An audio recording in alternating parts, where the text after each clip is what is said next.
I was just saying hello to everybody. I will present different devices. We will start with the Actigraph. I'm not sure how many of you are familiar with them, with Actigraphs. Basically, it is this device, and this device measures physical activity and also sleep quality for our athlete. We will use it for physical activity.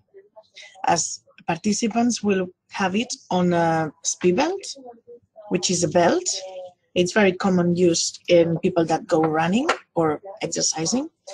And it is this. You probably received it in your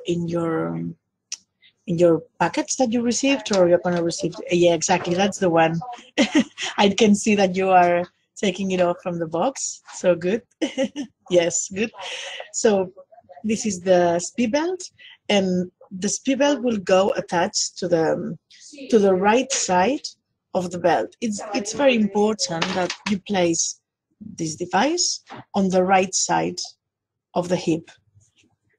Yeah, so basically, this device measures physical activity, as I told you, and we need to set it, as I'm gonna show you. We sent you licenses, and you've got one license per team. So I'm not sure if you had a look at that. It's basically I will show you now.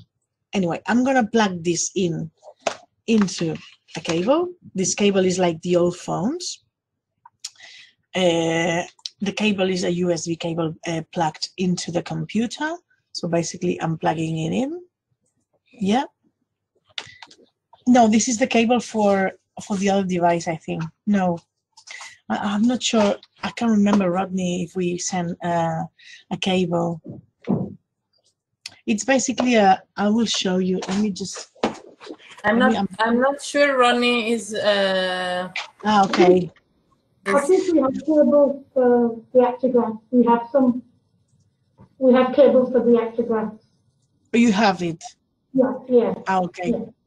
But I think that we didn't ship it. Am I wrong? Maybe they are compatible. The only cable I remember being shipped is the one for it's inactive. For the watches. I think they are compatible anyway. And it should be micro USB, right? Yeah, it's that one. You know, very common for smartphones. Yeah. So you may have one spare, or if you don't have any, we can send you, because we have loads from old phones. Yeah.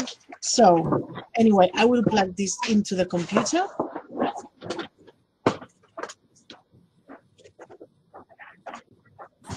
And then I'm gonna start the Actigraph, which is the software to set the Actigraphs. Yeah, and I will share my screen now. That's all right, yes, Elena? Yeah, you can share, but can you? Okay. I'll try. It's you are. The 4 circles underneath. Oh, there you go.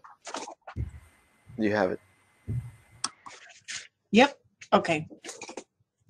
Okay, so then Actigraph. You have to go to this website, which is already on the doc that was sent to you.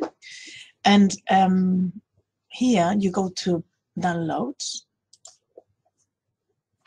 And then you download the software, which is this one.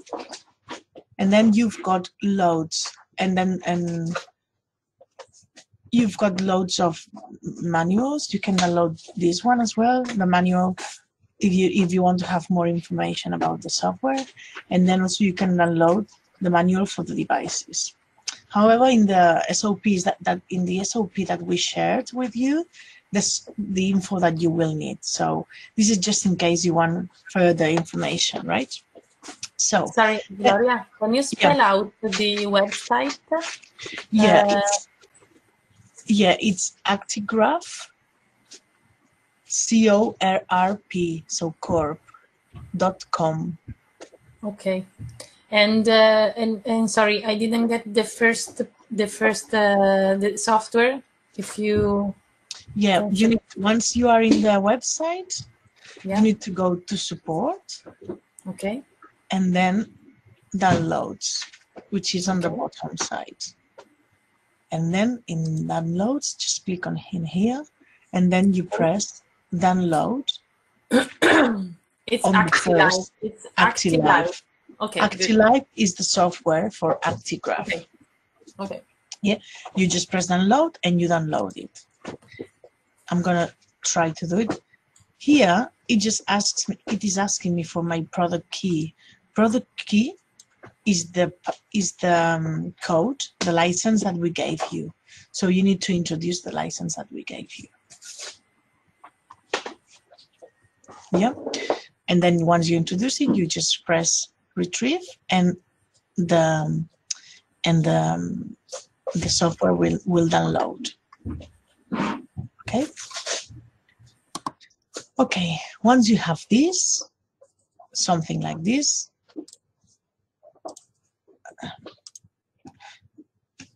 Once you have this, you will get an icon like this. You just double press in here, Actigraph, and this will come up. Here, again, you need to put the license that we gave you. So you put the license, activate.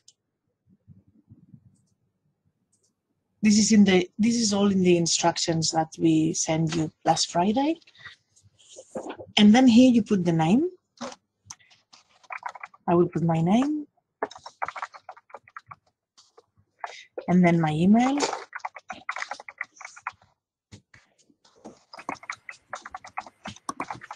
And then the organization.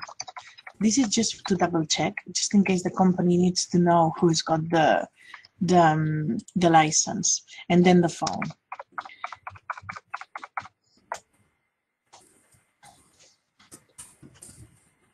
Yeah, and then you finish activation.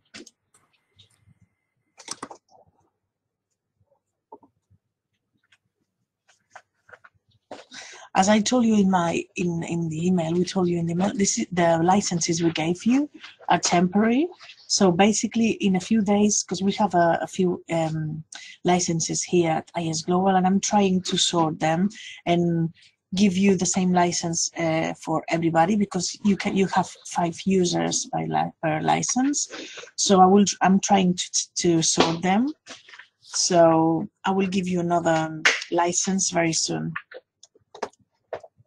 Okay, so then once you start the program, just as Sarah told you before, if you have any questions, just let me know. Just interrupt me and let me know, right? Because it is important to stop me anytime. Okay, so now we have the device connected, and you can see it here. The device is connected. It's got no information. This is the serial number. So it's basically the unique number for this device. It's like it's a serial number, and then it's fully charged, 100%. Memory is full memory, so there's no data. As you can see, 0 data recorded, and then the other information. This device is not yet set. Okay, so what are we gonna do? We are going to initialize the device. I'm going to go to regular initialization. Now we are starting the device, so we are preparing the device for a participant. Here we go. This is the screen that we get, and then we select the start time. For example, say you have a participant coming this afternoon. So today is 1st of December, and say the participant comes at 3. So I will put 3 in the afternoon, and then I will not use any stop time.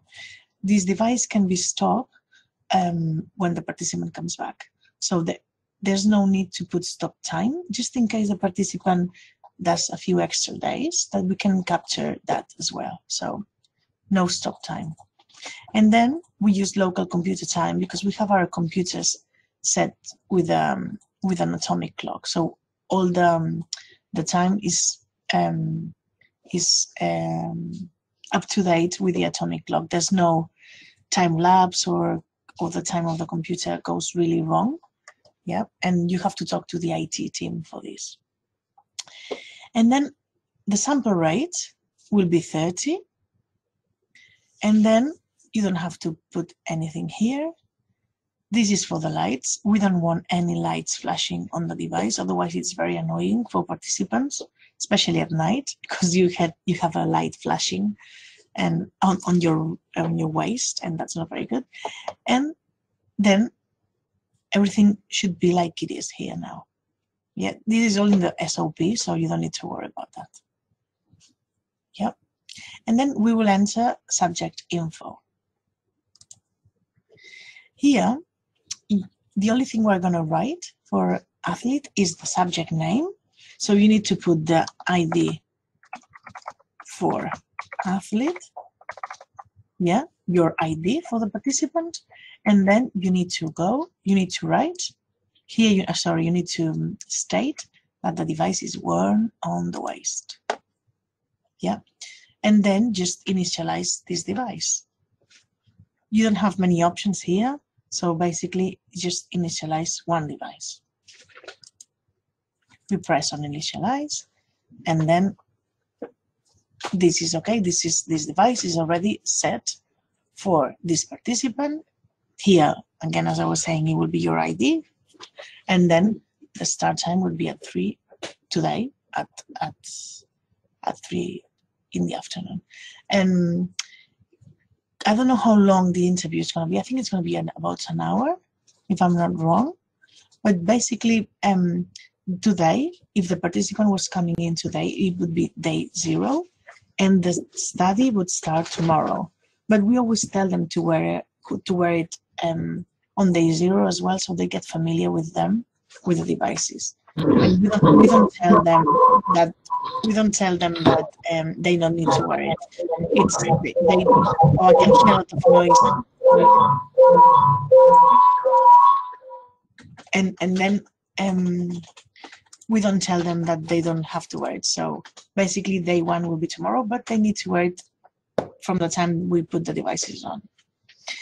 Yeah. So I'm going to do one thing so we can download. Are there any questions so far? Hi, I do have a question. Yep, hello. Is it okay to wear it? Hi.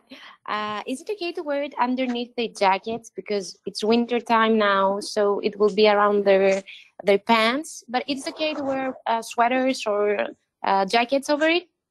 Yeah, there's no problem, because Actigraph is really an accelerometer, and what it measures is movement. So they need to have it attached to their body, but it doesn't matter if it's on top of clothes, underneath. It doesn't really matter, because it's just a mechanic thing. It's just, it's just the movement. Yeah. Great, thank you. There's an option to measure light with Actigraph, but we don't use it. So. Sorry, I know that at least one participant is experiencing some problems in seeing this Gloria's screen. Is only Sarah or somebody else is having this issue?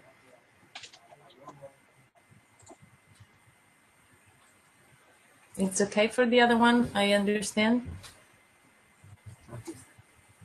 Good. Yeah. Yeah. Okay. Okay. So yeah, and also yeah, I will finish with the software, and then I carry on explaining how to wear it. And I'm gonna do it again. What I'm gonna do is just set it for now, so we get 1 minute data, for example, and then we download it.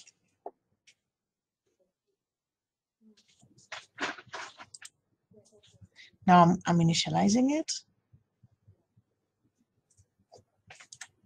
Oh, I need to tell you that it needs to be 80% battery, so you can do things to the device, set it, and download data. So if it's not 80% the battery, then you cannot do anything with the software. So you need to make sure every time you want to either set the device or download the data, that you need to have the device plugged in before, so you have enough battery, right? And that a full charge will take about 3 hours. But I must say that the participants have to wait for 1 week, and the battery, it doesn't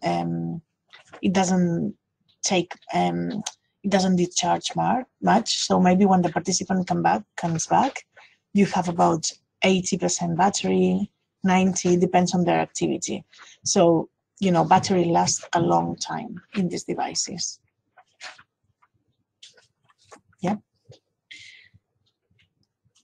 So, as you can see here now, the device has started recording and we have 1 minute of data.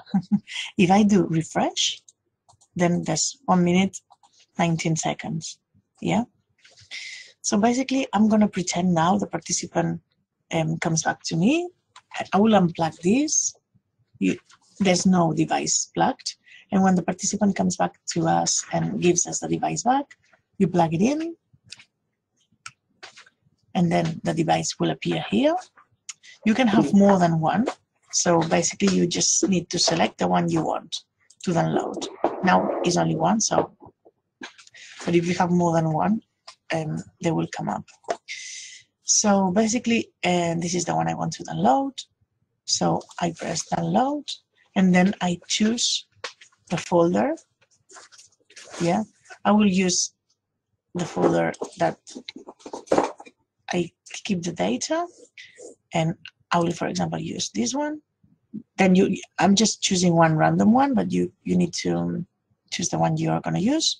You need to select it, and then you need to go to the fourth option here, which is the subject name, which is this subject name, the ID for your participant, and also the start date. So it's a double check. This is double check. So there will be the information for the subject and the information that you started the device.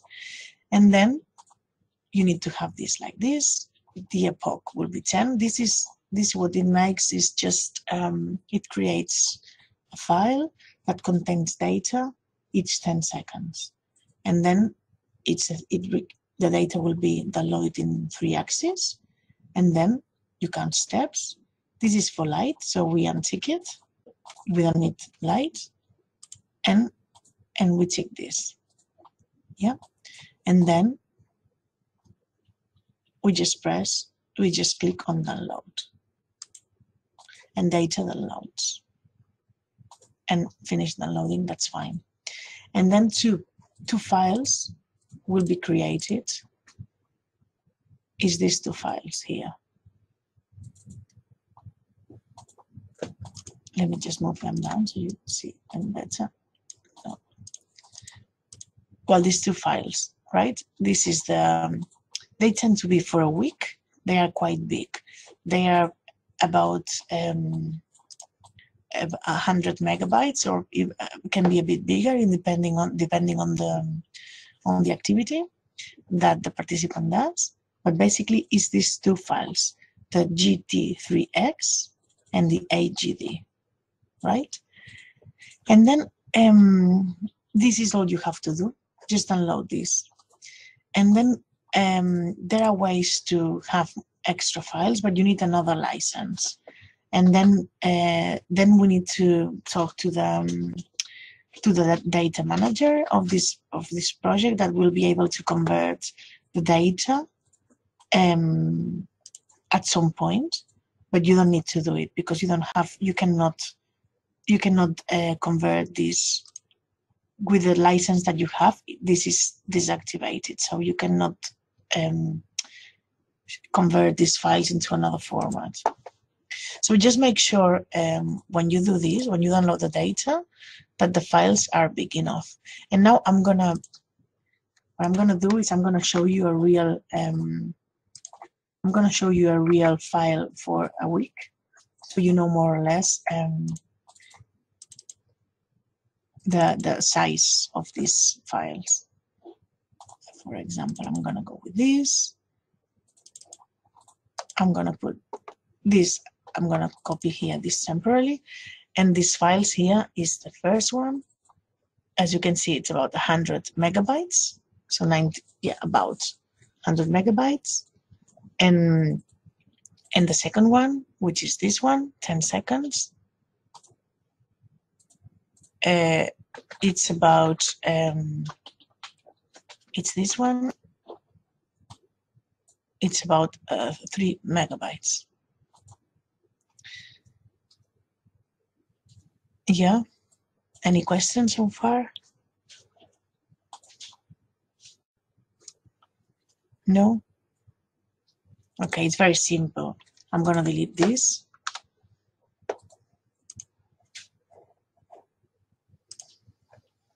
And then basically refresh. The battery is still high. And what I'm gonna do is I'm gonna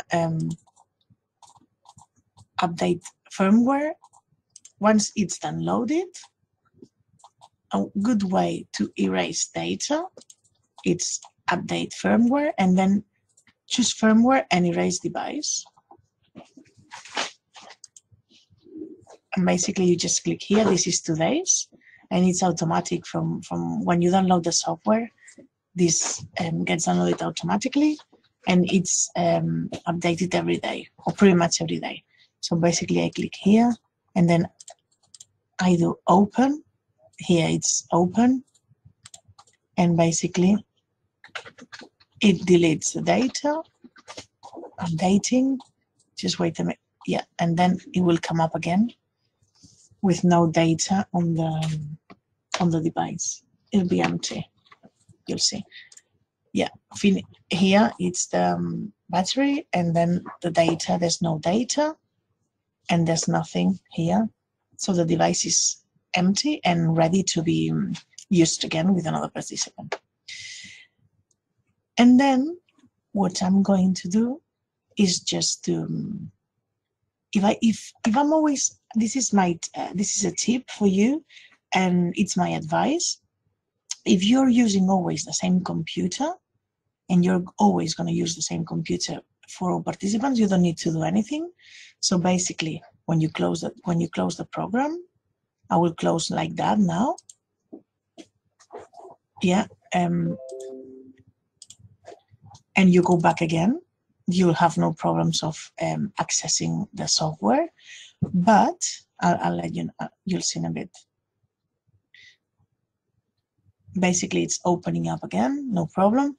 But say you close this computer, you do what I did, just close the software, and you're trying to open the software in another computer, you won't be able to do that, because you need the license, and the license is, you will have one license. The license, it gets stuck in the computer. So basically, if you want to make sure you don't have a problem, if you want to use another computer, you need to go into help, help, and deactivate the license. And then here it says deactivating will allow you to install and activate Actigraph on another computer. So basically I just press deactivate, and then are you sure you want to deactivate Actigraph? Yes, it's the activation from this computer. The client successfully deactivated Actigraph will now close. Actigraph will now close, and that's fine. So if I go back again into Actigraph,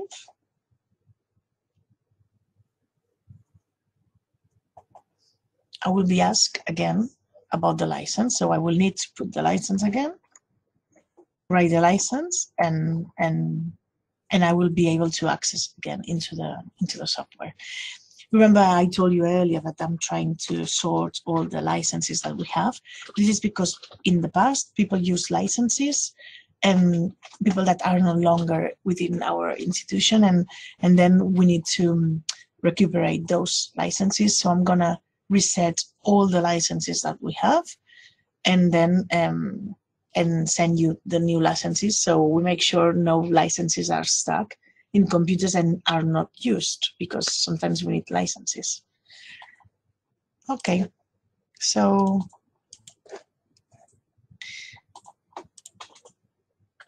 yeah, I don't know if you have any questions on the software. It's very easy, and I'm sure once you practice a bit, you won't have any problems.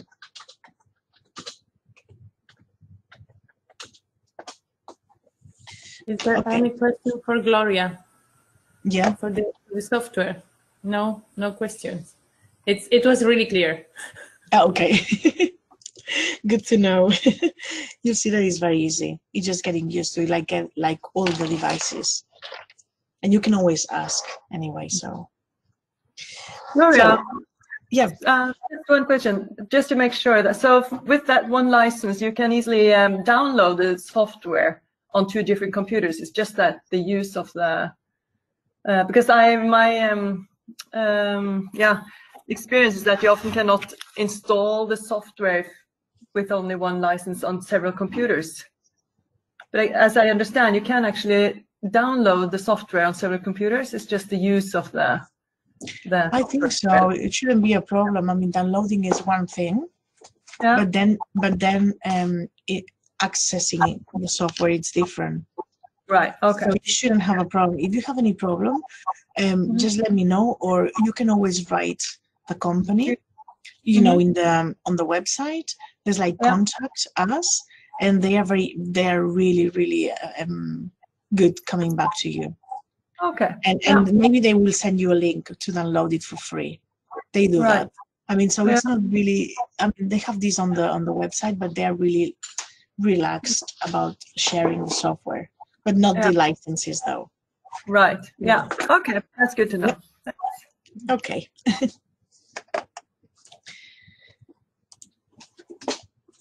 Yeah, and then, as I was saying earlier, now I finished activating this, and you can see here. This is the connection. I closed the cap, and then I lock it. It's like there's like a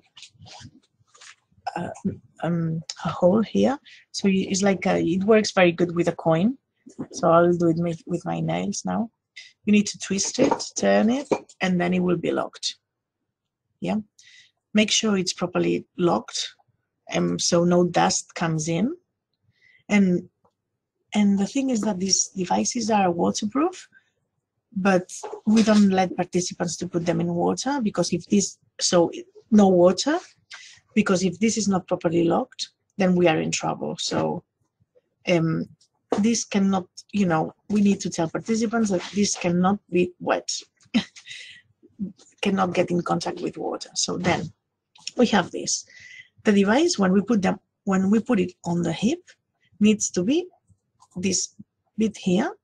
You can see this bit here needs to go up. Yeah, so not like this, up. So basically, when you put it up, the writing behind the device, it's upright. Yeah, otherwise it would be like this, and you wouldn't be able to read it. So, yeah, and this goes attached on the right side of the belt. Okay, and this is a thing I was thinking, Serena. Maybe the phones can be on the back of the person.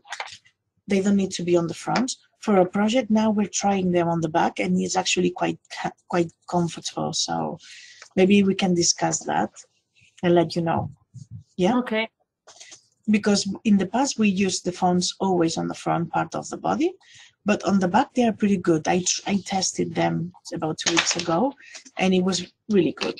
So, but anyway, the key point probably less visible for the adolescent, because it's more like a belt they are wearing, and the phone would be on the back, and they can cover it with I don't know. I mean, it's more hidden. Yeah, it is, and because we always tend to bend also front, we don't do many movements going back, it's a bit more comfortable, especially if they are in class as well, sitting down, which is the, you would feel the phone if it's on the front. So you can wear it on the back. They can wear it on the back. Okay, so now we're going to proceed to put this, and basically just say they have the phone on the back. So I will put it on. Basically, this is the belt, yeah, and I put it on the front, on the back. I don't know if you can see it here, yeah, and then the speed belt will go in here, yeah. It's just but you can't. So it goes, yeah. Laurie, how do you attach the Actigraph onto the belt? Yeah, the way we do it, it's a very modern thing, and it's called sellotape. We just we said we chose. Yeah. But this actually, we don't do it. We do it with a small, but I couldn't find any in the office today. I've got it in the lab, and it's basically a thicker, wider one. Like when you for packages and things like that. So I will pretend this is the big one. So it needs to be like a wider one. You cut one piece, and then I've got one piece now. And then what you need to do is just attach it. You need to put the belt on the participant and then attach the device, because each participant is different. Some people are wider, some are smaller, and you need to make sure the device goes on the iliac bone. Yeah. You know what it is? Yeah, exactly. That's the, yeah. So it's basically on the side, but not behind the, yeah. It's almost on the side, yeah.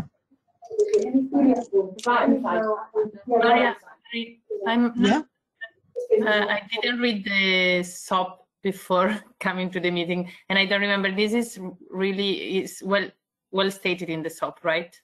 Yeah, there's a photo, and I have the SOP here.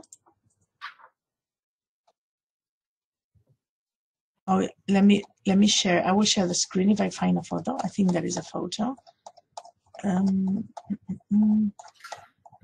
Just to make sure, because I know that. Yeah, I'll share the screen with you so you can have a look. Nurses might be more familiar with iliac bone, but maybe. Yeah, as you can see here, this is the phone on the front, but the phone will probably go on the back, but this needs to be in the same position here. So it's basically the iliac bone is just around here. Can I zoom it a little bit? Yeah, sure. Just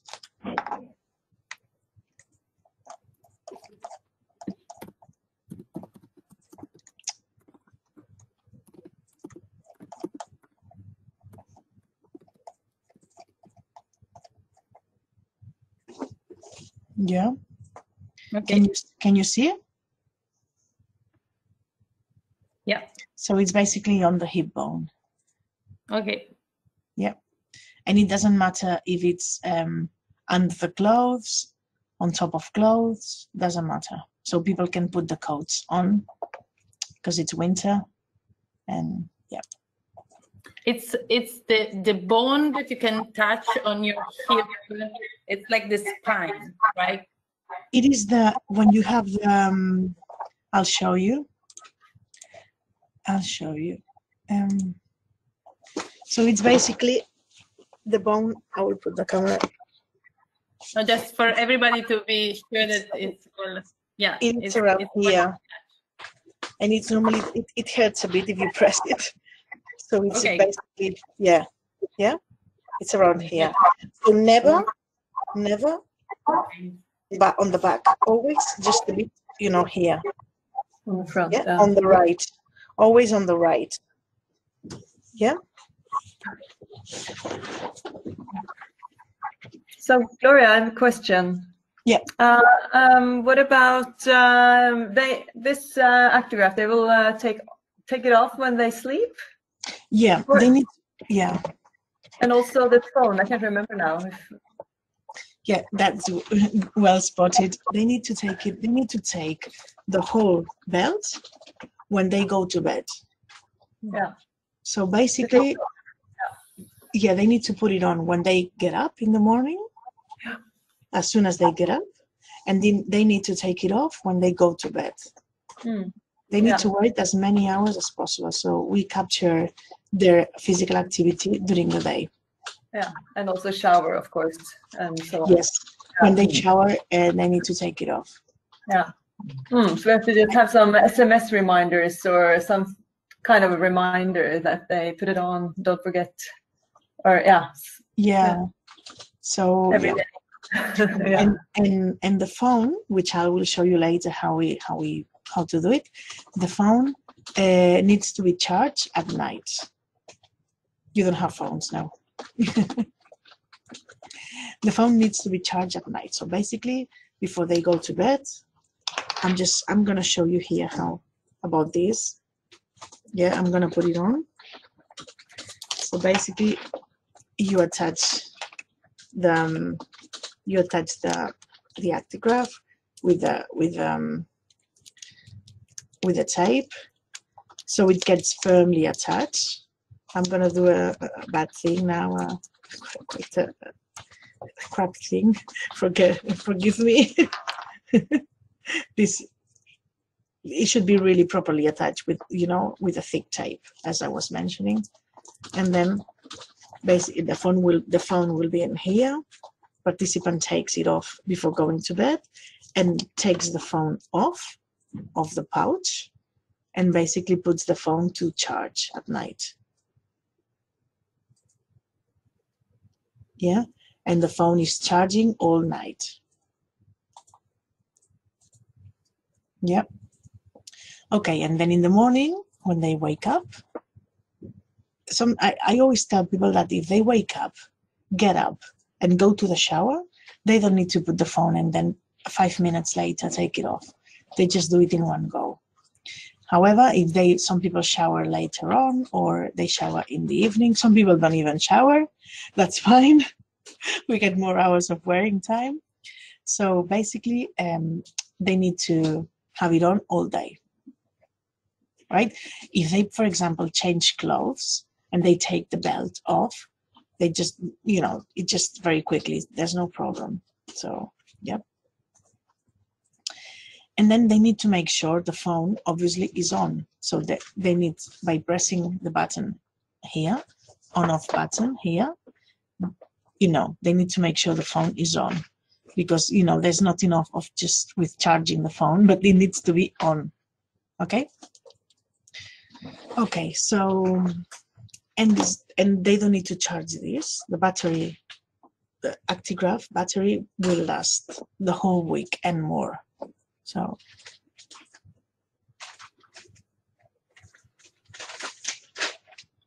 okay. Oh, can I just ask, are you sending the phones or are we getting our own phones? No, we are sending the phones, yeah. Yeah, we will send them. We are still figuring out if they are the right one, because we have some troubles, some problems with the Android version and the Expo app and compatibility. But I think that we found the phones now, and once they will be tested and we are sure that they are good, we will send them to you. You will receive 7 each cohort. Okay. Yeah, good. Good. So now that we are with I'm just gonna check the agenda, and now that we are with the belt, I will carry on with the smartphone, how to set it, right? So basically in the belt, is worn during waking hours. And then in the pouch, on the back, they will have the phone. Yeah, okay. So I'm gonna go with the phone. It's a Samsung Galaxy phone, and I will show you how to set it. It's very easy. For this, you will get the phones with chargers. So each phone will have a charger, and every time you give a phone to a participant, you need to give the charger, and you need to make sure they bring it back. What we do with our participants, we put, I'll show you. What we do, this is another study. So we put a label here with the name of the study, and also here, because we found in the past that participants have the same charger, and in the end they give us back another charger that is slightly different. And these are the original Samsung ones, and they charge much quicker than any other charger. So make sure, it's good to label everything that we send you, so you know it's from the project. So, and what we also do, that I didn't mention that in the past, I'm gonna grab one. What we also do is we write outside of the phone the email number.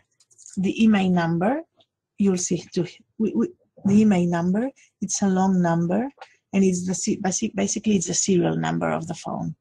So we know which phone we're giving the participants.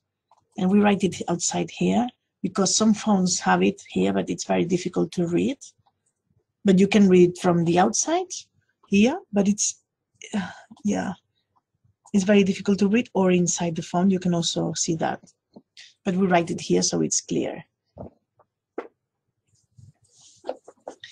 Okay, so we've got that. Then the software that we're going to use, it's called Exposome 3. And basically, it's a software that it's downloadable. We download it from the internet. From Google Play. But it's our software. And we're finished, as Serena was saying, we're finishing some tests. So we make sure everything works really good. And basically, what you need to do, and this was in the instructions as well, you're going to have 7 phones per cohort, right, Serena? 7, right? Yes. Yep, good. So you're going to have 7 phones. So you need to go into Gmail and create 7 accounts, 7 emails per site. And basically, you need, in each of the phones, you need to install one of the accounts. So when you want to communicate or download anything from the phones, you will have already this account on each phone, because as you know, you cannot download anything from Google Play unless you have a Google account. This is what the magic of Google. They want to control everything. So basically, and then you will have these 7 phones, and if you want an email, so basically you can communicate directly with each of the phones, sending an email. So if I send an email with an attachment, with anything, I will open the phone and I will have the information on the email. So basically, I will share my screen now, and you will see why we also need this email account.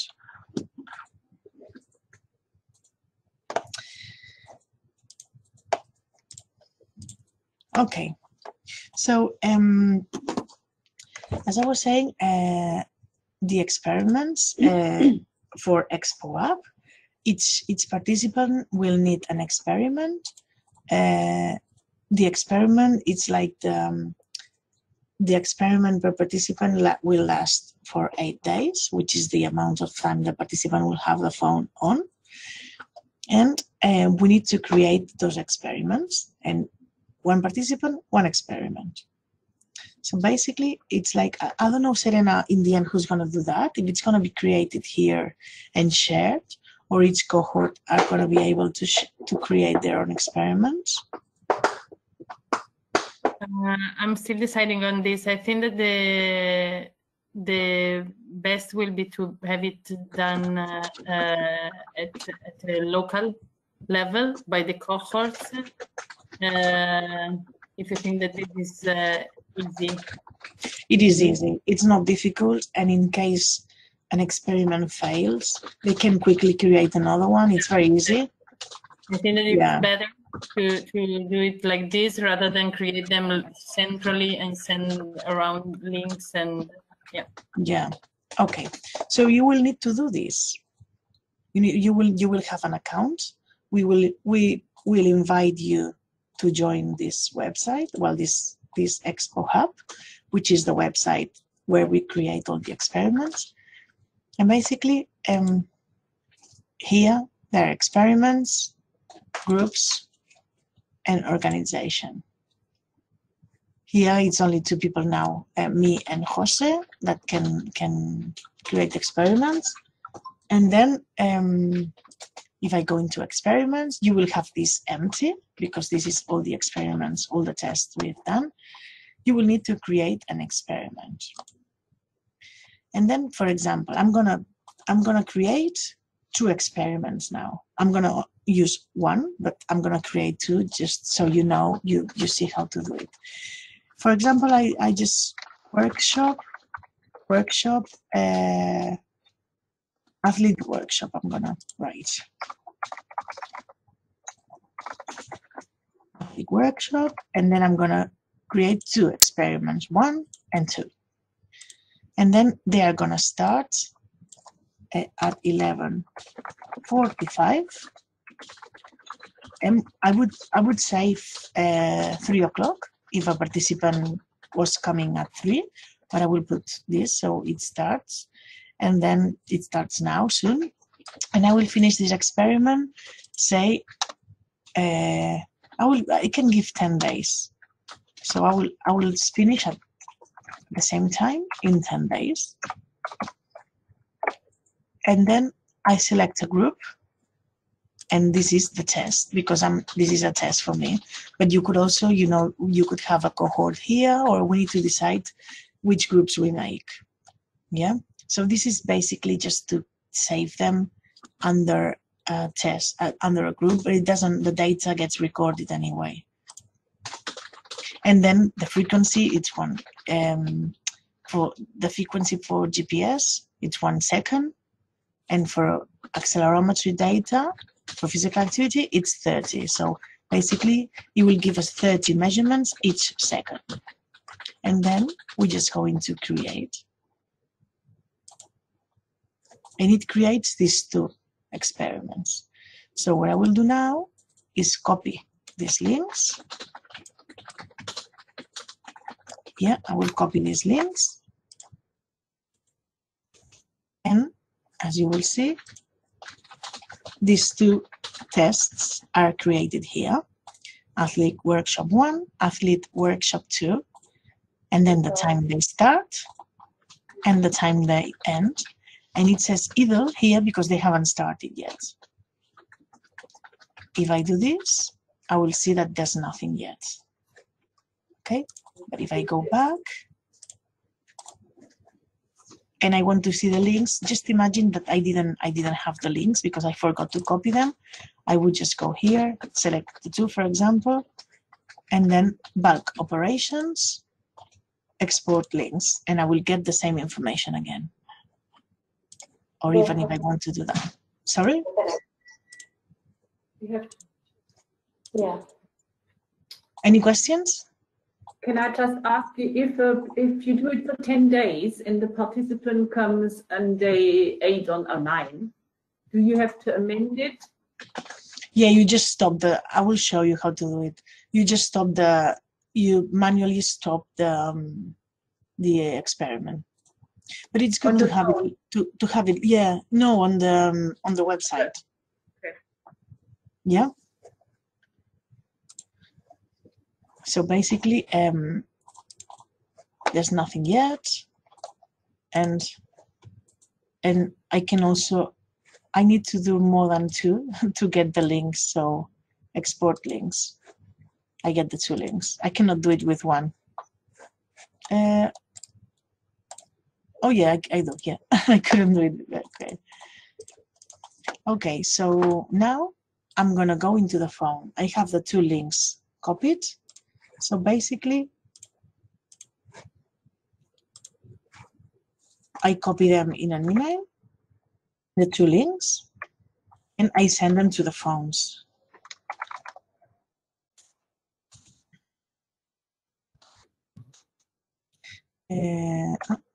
Let me just check. So does that mean each participant has always 2 experiments? Sorry? Each participant has always 2 experiments. No, I just created 2, so, you know, but I'm gonna use only one. No, it's 1 per person. I was showing you that to create 2, but you need 1 per person. But what I would do is just, for example, if you have 30 participants per month, you could create 30 experiments and then create them as you need them. Yeah.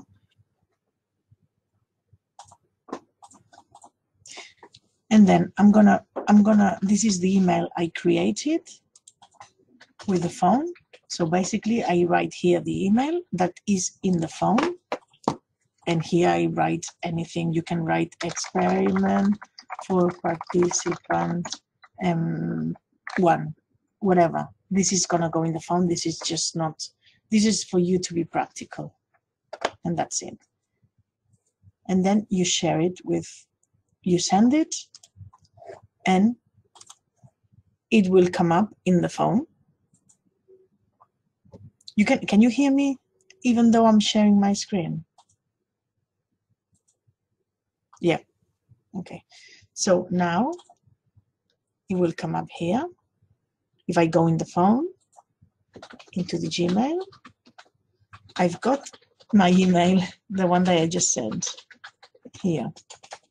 So basically I go into the email that I sent, and I press on the link, on the first link, for example. Once I press into the link, oops, sorry.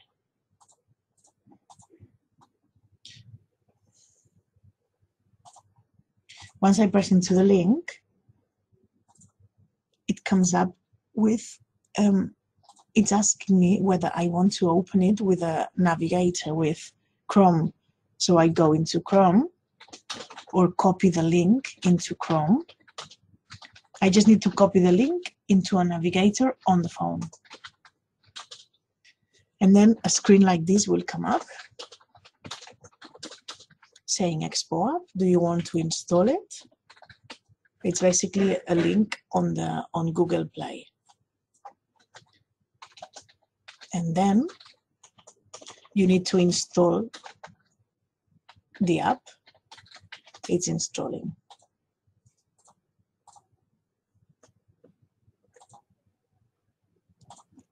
So you do that each time you have a new participant, or is it just once per each phone? The ideal would be to do it each time, but we'll see. Maybe we need to test it, because by this we make sure the old experiment it's deleted, but it's really quick. You'll see, because it's just pressing the link and it opens and then you install. It's really, really easy. And then once it is like that, you just press open.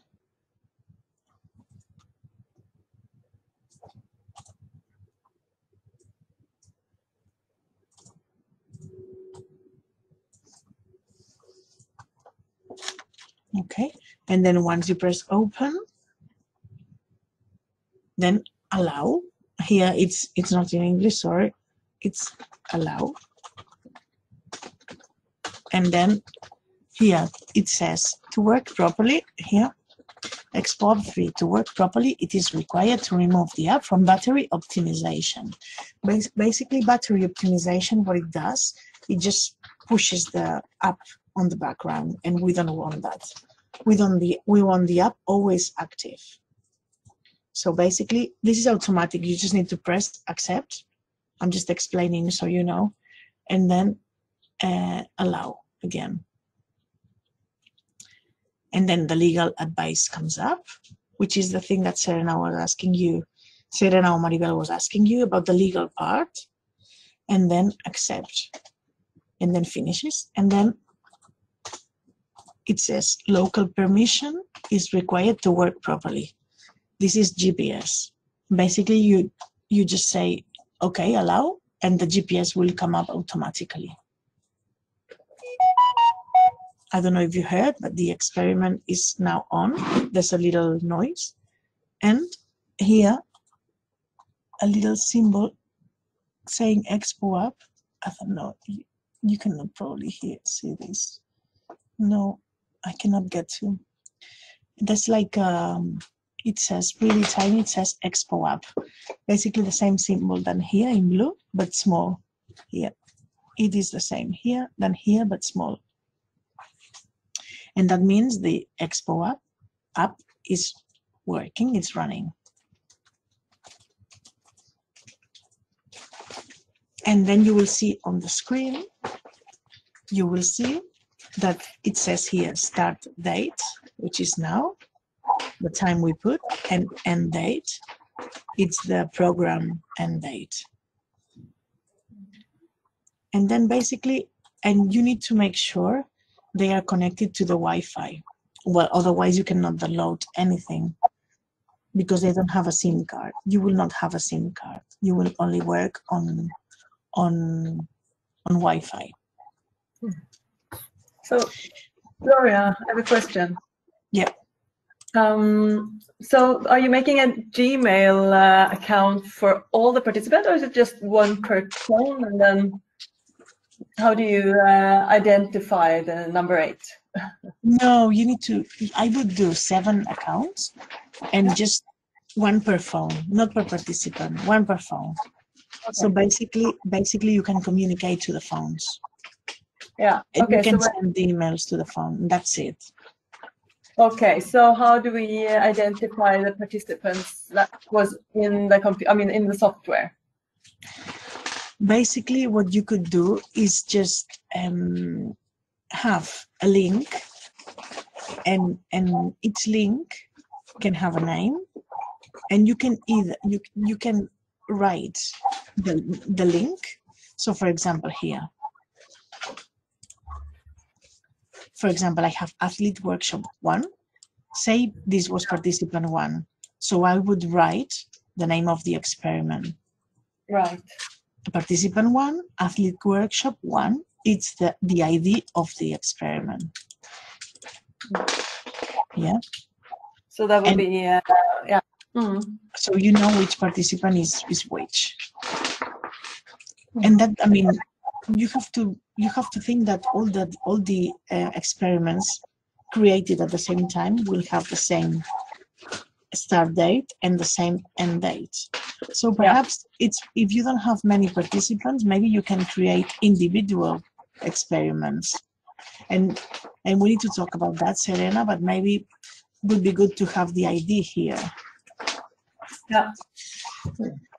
And another question also, Wi-Fi, I mean, you need Wi-Fi, but you don't have Wi-Fi, I mean, connection all the time when you're running around. But that, I mean, there's a GPS, so that will collect your data anyway, of course. Yeah, the data will get collected and uploaded to the server every time the phone has Wi-Fi. But they don't need Wi-Fi. Right, but every time there's a Wi-Fi connection, but which is at home, or so they need to connect it to their Wi-Fi at home then. Yeah. So basically they need to put the Wi-Fi at home, so data gets uploaded every night or every morning. Otherwise, it will take a long time when they come into the office. Yeah, right. Yeah. Because they may collect it the whole week and then we could download at the office, but that, as you say, that would take a very long time. Yeah. It will take a long time, but it's feasible. So if Okay. you know a person doesn't have Wi-Fi or anything, it's fine. Yeah. But it's good if they connect it. Right. Okay. Yeah. Yeah. So basically now, if I go into the phone, the experiment is running, and it has and it's uploaded. It's, as you can see here. See, I cannot here. The last one. It says last upload. You cannot see it because it's not focusing. Last upload, and it's now, basically now, just uploaded data into the server. And it just uploads data when it has Wi-Fi. So,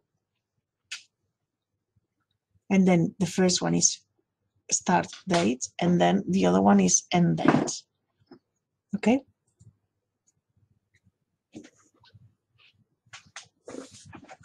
Oh, Serena is writing.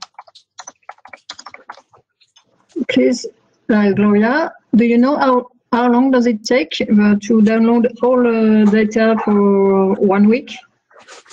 A long time. Well, a long time. I need to check. We're testing actually that, but it's not quick like that. 5 minutes. I'm not sure because we're having problems with our servers for that, because it's a lot of data and all the tests we're doing, they all go and the server somehow gets a bit funny with the data, too much data. But it's not quick, but it shouldn't take more than an hour. We're testing that. Yeah. Okay. Because I think it will be difficult for us to have authorization to connect on the Wi-Fi, to connect the phone on Wi-Fi. We will see. But okay. Okay. Let's see. If you do you think they cannot do that at home? Yes. Yes, it will be difficult, I think, but we will see. But when you know how long does it take to download all data for the week, if you can tell us. Okay, we will. Thanks.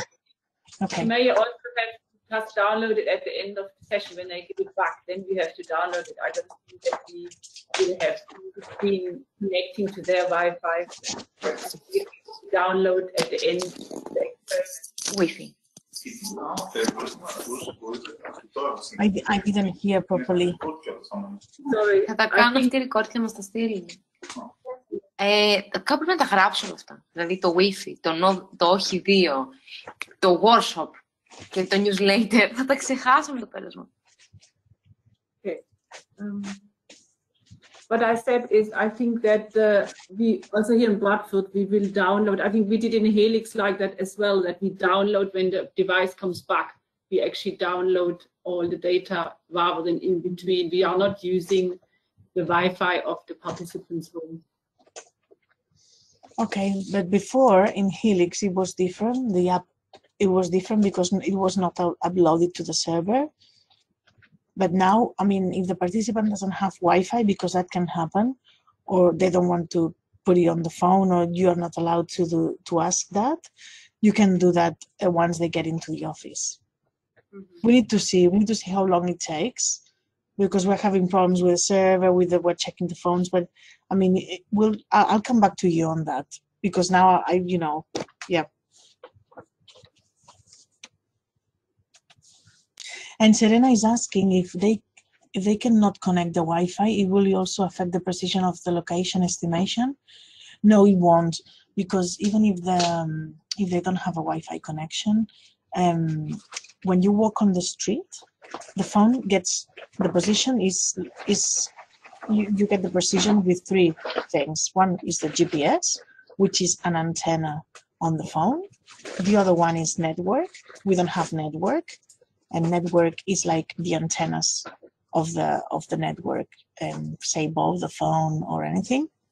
And the third one is the Wi-Fi. But the Wi-Fi, when you walk on the street, the phone detects the Wi-Fi's that are on the buildings, but you don't need to have connections to detect that. It's just a detection, and each Wi-Fi has actually a location on the map, so that helps defining the location for the phones. But you don't need to connect that. It's just detecting them. Is that all right? Okay, so now say a whole week. I don't know if you have any more questions.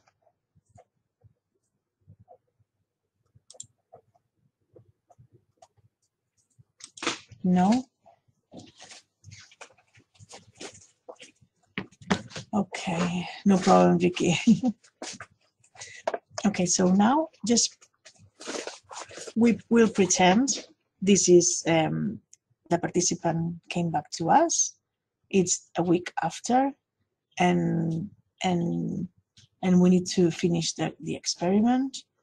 And yeah, so basically, participant came back to us a week after, and we go here, and we want to finish the experiment because, you know, the week has gone. So we go into bulk of here. As you can see here, the information has uploaded.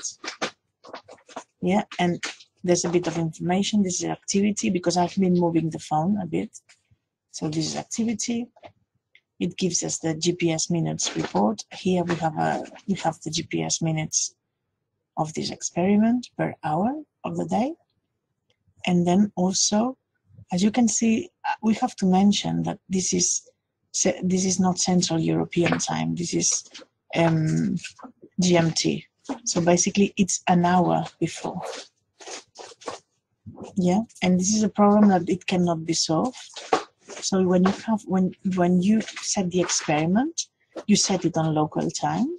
But once you go into the experiment, it's an hour before your local time. Well, it's basically UK time.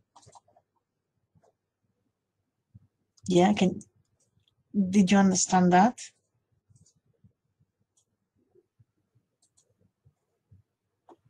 Yeah, can you confirm, please, that you understood, because it can be a bit tricky.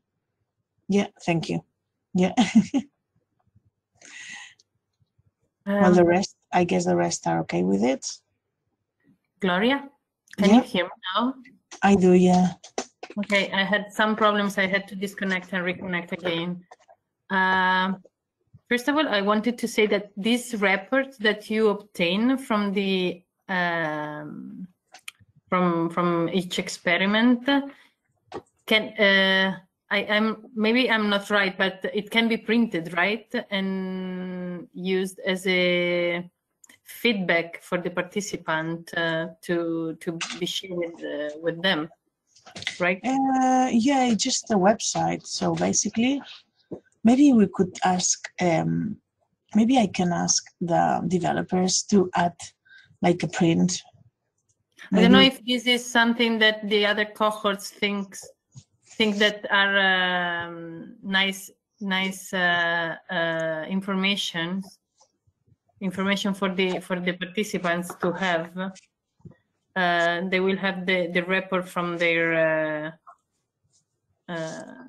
experiment. It's basically the activity.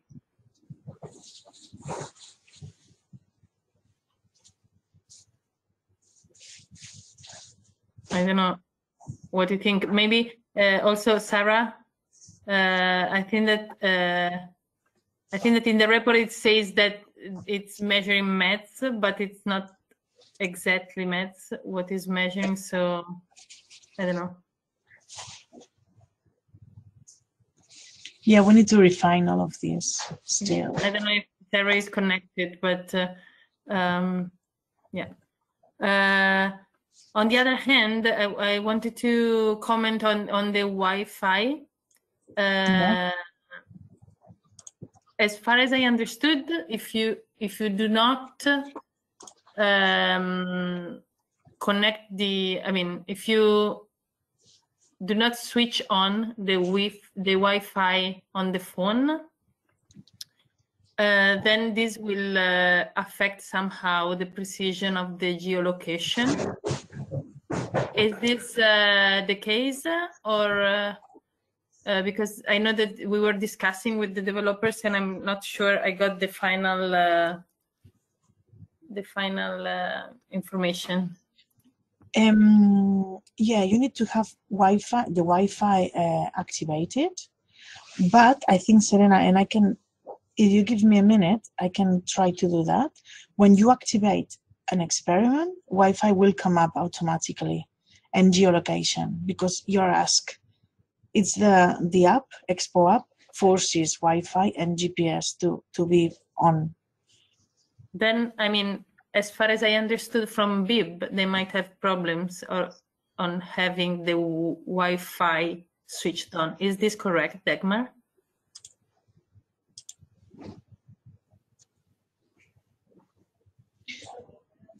Hello, Serena. Just repeat that again. Dagmar just popped out for a minute. Repeat it again. What was the question? Sorry. Should I repeat? I didn't get you. Yes, please. Okay. As far as I understood, in Bib, you might have problems in having permission to switch on the Wi-Fi on the phone, not only to access to their own home Wi-Fi. Is this the case, or the problem could is only related to the fact that they need access to their own? Sorry? Okay, yes, that can be a problem, yeah. But the latter, like just the fact that you need access to their own network, or the fact that the phone is working with the Wi-Fi switch on, the antenna. I think it's to their network. Okay. Yeah. Okay. So I was thinking that we could come back to the office and do everything here rather than do it at the house, at home. Okay. But then I guess it won't be a problem if they have the icon for Wi-Fi activated. It's just It's just a case of connecting to the Wi-Fi. I think that should be okay originally. It's just when if we ask them for the Wi-Fi details, that's when they kind of don't like it. So if we come back and do everything back at the office, I think that probably would work better. And some people don't have it. Not everybody will have. And not everybody has Wi-Fi, so that's the other issue. Yeah. But it works anyway. It's just a case of uploading the data.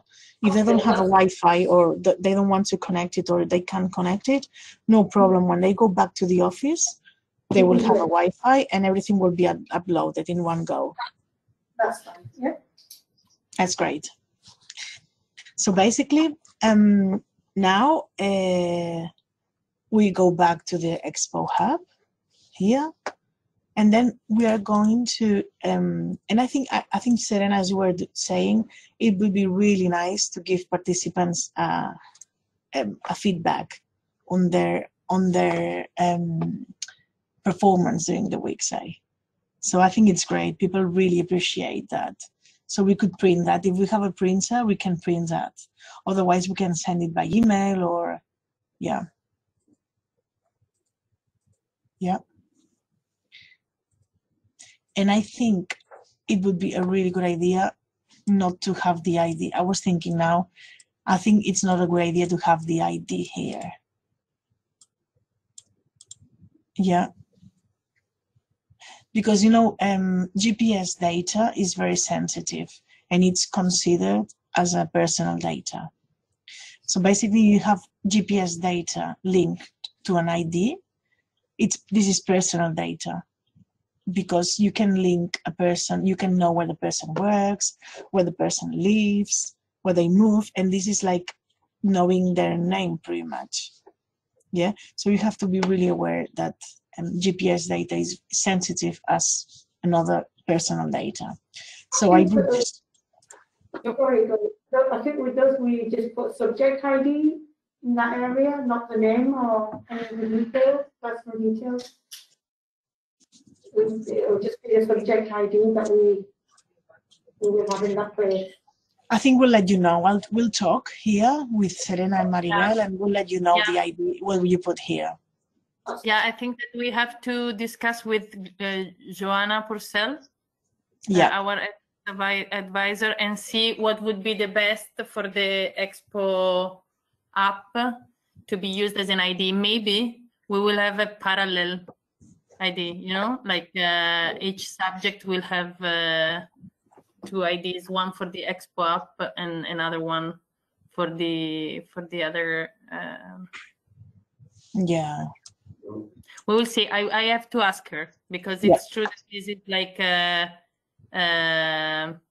it will link the ID to the name and last name and birth date in practice. I mean, geocodes is the same as birth date or name, or you know, it's allowing you to identify the subject. So yeah, we will probably have to have a separate ID list and a way to connect it to the original ID. Okay. So now, again, we're gonna finish the experiment. Well, not again, but we're gonna finish the experiment. So basically, I go into the experiment, and I go into bulk operations. I'm gonna. Here you have export links, which is the one we did earlier to get the link to send it by email to the phone, and then finish experiment. We can modify the start date and finish date. So for example, just say one participant says, oh, I didn't wear it for 2 days, can I extend it? You can go here and modify the finish date. Finish date. It should be the 10th, but it's not giving, so I would go into the 12th, modify it, and the finish date is changed. So basically now it's the 12th. You can, so this experiment will last 2 extra days. Yeah, and basically this information, but you need a Wi-Fi for this, then the phone would need a Wi-Fi somehow. So the experiment, this website sends the information to the phone. But in the phone obviously needs to have a link, needs to be connected somehow to get this information refreshed. Yeah, so they will need to go into a Wi-Fi. Anyway, I'm going to finish this experiment. So I'm going to finish the experiment. Are you sure? Yes, I'm sure. I finish, I press on yes, and the experiment is finished. I go here, and I need to refresh the screen, otherwise it doesn't come up. Sorry, it's a thing that we cannot change.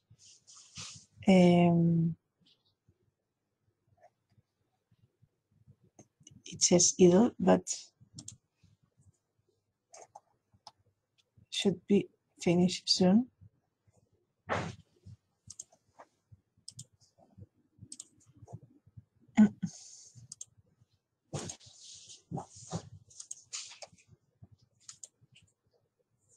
Let me just check the phone to see if it finished.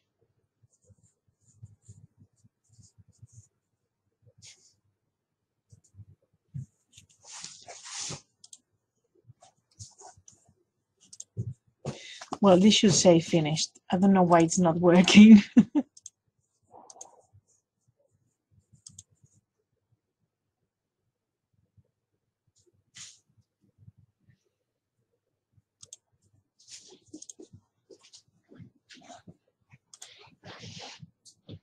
Well, it should be finished. The date, if you see the finished date, it has changed. And here it should say finished. Probably it's taking a while. Maybe if you refresh, exactly. Yeah, and I was saying we're having problems with our server and the communication. There's a problem with the data.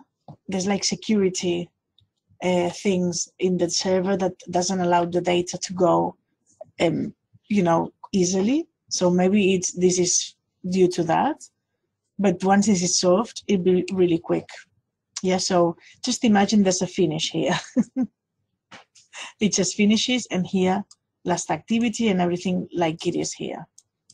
Yeah, so basically that'll be it. And then to download the data, we just go here, and then we export the data, and it prepares to be downloaded, and it just downloads the data.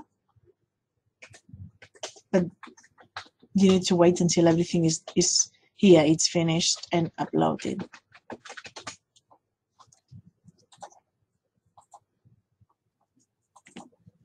It's taking a while, maybe because it's not finished, that's why it's taking a while. Anyway, I'll refresh that. And any questions so far? I know maybe it's a lot of information.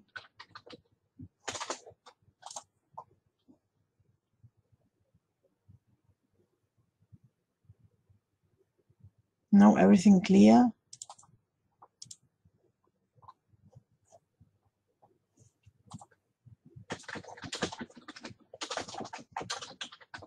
Yeah. Do you think it's difficult to do it? Or it's okay? Well, you get used to it. It's not difficult. Gloria, yeah, I think I found it okay. I think I need to just use the phone a little bit when we get it, when it arrives, and test it out. I mean, these phones do not have the SIM card, of course, but are they, and they don't have 4G or 5G, so that's, no. So they're no, yeah. But that's, I think, good for ethical reasons and personal, yeah, protection ID. So that's, so I think we need to, so in our case, in MOBA, we need to really think through with the legal advisors how to do it for the personal identification purpose and ethical wise. We need to do it, to think through the ID connection, so to say. But I think it's a good idea to have another ID at the Expo Hub experiments, and then connected to have a ID key in our in-house. But Gloria, yeah, a comment on this. This ID, it's only visible on the hub, right? It's not, or it's visible in the. It is visible on the phone, so it needs to be another one. We definitely don't want to have. Okay. Yeah. I think so now. I think it's Christine. It's better to have a different one and then have a dictionary like linking. Key ID code. And if they connect to the Wi-Fi at home, then as you say, it will be transferred directly to a server at IS Global, right? Yeah. The data that is already collected, so to say. And then the next time you upload to or connect to Wi-Fi, it will then directly transfer to IS Global. I think this is, as I talked to our legal advisor, they said that in a way, if the participants agree, we just have to really, inform the participants thoroughly so they understand what they agree upon. Then it doesn't matter if it's transferred real time or if we collect everything here and transfer everything in one bulk. Okay. So, yeah, so I think we're okay with transferring in real time as long as we just tell the participants that's what's going on. The good thing about uploading the data as they go is that you can check the data, you can check whether they are wearing it or not. Right. Yeah, that's also smart. Yeah, because you will see something like that. I'll show you, and and with maybe I'm working now in a study with older people, and they actually wear it all the time. But maybe with younger people, maybe they decide to take it off. And maybe if you can access the data remotely, maybe you can check, and you will see. For example, this is wearing time. I mean, I was walking here, and also this is commuting pretty much. I was doing some commuting here. So yeah, okay. So you will see really clearly when you walk and when you sit down. This is actually not sitting down. Sitting down is a bit like this, but higher. So you get peaks. This is just the phone on the table. So it's totally flat. But you see when you wear it. And also I was wondering, because you said that you need to make sure that the telephone is on, and that's of course, but I understand that. But when you say on, then you mean, do you mean then not totally shut off? I mean, you of course enter the PIN code and now it's on, and you don't have to make sure that it's all active all the time. I mean, it will go into a sleep mode, so to say. Of course. Exactly. No, you're right. You just need to be, because maybe just imagine that a participant, the battery runs off, and they put it to charge, and they leave it like that, and then they put it back on without checking, without actually switching the phone on. They need to make sure the phone is on. Yeah, so we just need to make sure the participants know how to turn it on, or have the access to the PIN code to turn it on, and so on. Yeah, exactly. Or do you need a PIN code, or how have you programmed the phones? Do they need a PIN code to access or open up? It depends really. In some projects we do put a PIN code. In some projects we don't. I mean, as these don't have a SIM card, I mean, if the worst comes to the worst, they will lose the phone. Yeah. But then, I don't know if it makes much sense to put a PIN code.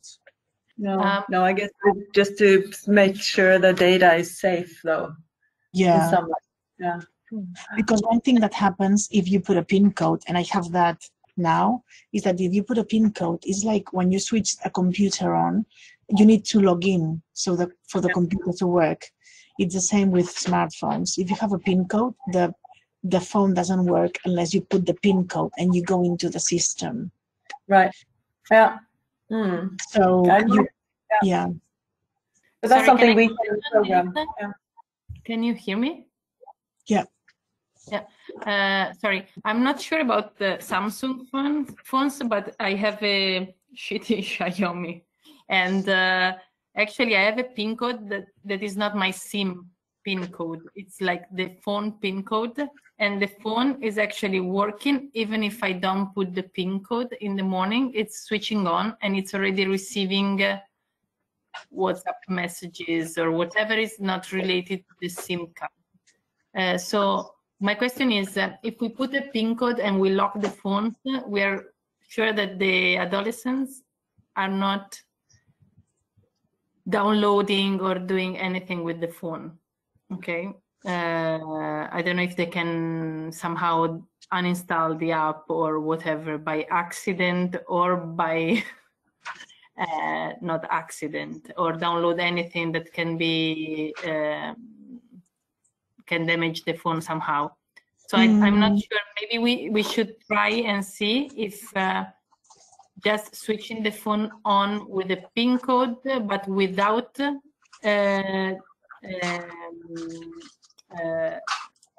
actually putting the PIN code in the phone, if the app is working. Then I would leave the PIN code because it's protecting the phone. And I don't know if you agree with this. And another thing that I was thinking is that some phones, I don't know if the one that we both have it, but I assume that they do because they are Samsung, have this option to automatically switch on at a certain time of the day. So you say, okay, at 7 a.m. or 6 a.m. or 5 a.m., whatever, they switch off on. And then we make sure that they are always switched on. Yeah, they switch on even though they're on. So I mean, it's just like a double check, right? Just, yeah, you can either program the switch on and switch off time, or just the switch on, and if they are already on, then nothing happens. But if they are off, then they switch on. Then we have to make sure that everything is working with this. I mean, that once they switch on the Expo app in this automatic way, then the Expo app is working properly, and so on. And I would check also the pin thing, definitely. I don't know if the other agree, but yeah, I agree, Serena. I think that's a good idea. We had a couple of other questions. Let me just briefly comment on that. I'm not sure about the pin. As far as I know, you need to put the pin. If you have a pin number, you need to put the pin so the phone starts again in case the battery run out. But I will check again. I will do, I will do some tests on that. Okay. And I will look also at the thing you were saying about switching the phone at 7 a.m., for example. Okay. Thanks. Sorry. Who was? We were wondering about if the teenagers lose the phone somewhere. I mean, they forget it somewhere or something. Can we trace the phone then, I guess, from the software? If it's stolen, someone steals it, or and it goes for the other things also, actually. Yeah, for the other devices as well, I guess. Or can we locate the devices? Well, if they if the app is still running, we know where the devices are because the info is uploading. But we need to talk to the GIS team for that. Yeah, right. To figure out where and so on. And you had another question? Yeah, that was if some kind of, because I know the Samsung telephones have some kind of upgrades of the program and everything. So does it matter for this app or everything works fine? Like you have, Don't upgrade anything. Just leave it as it is. Please. Okay. So we have to tell the participants even if they get the message on the telephone, they don't do any upgrade. No, I will talk to the developers, and I know how to do it. There's a developer, because I've done that, like a developer option where you block basically no automatically messages come up. But I need to talk to them because this is like, it's something that I need to do. Maybe what we can do is once you get the phones, we can set all the phones the same way. Yeah? Yes. Yeah, I was thinking, Gloria, that maybe at some point when they receive the phones, then we might need to have a shorter meeting on the Expo app to go through setup and to. Yeah, it'll be good because you need to try.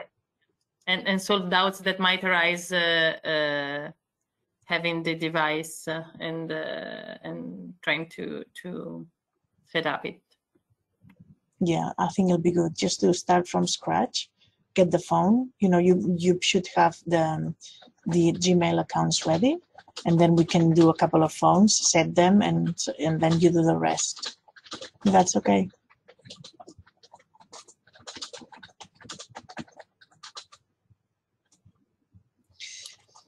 Okay. So I don't know if you have any more questions on this, on the Expo App 3.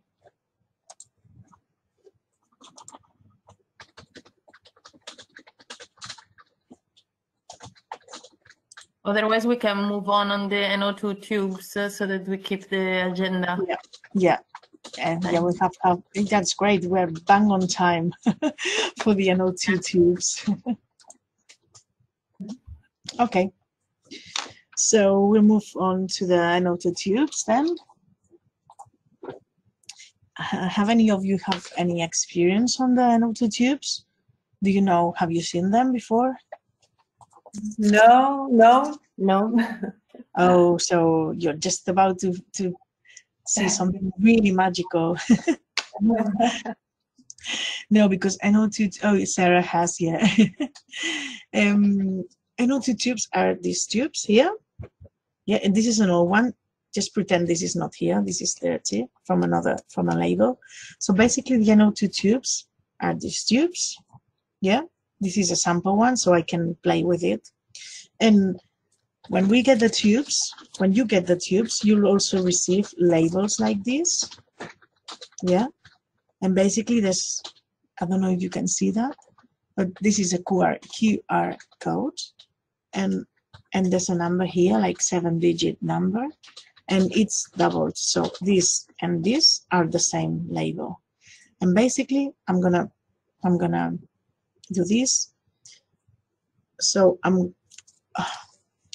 this is one participant, the same label.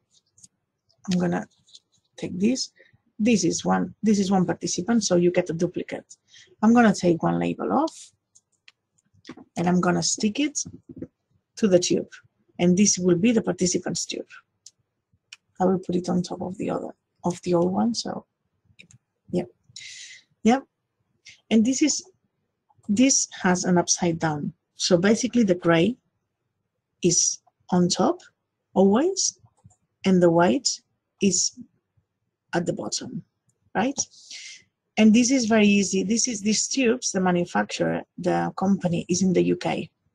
And the way to remember that the gray is on top is because they always say that the gray, it's like the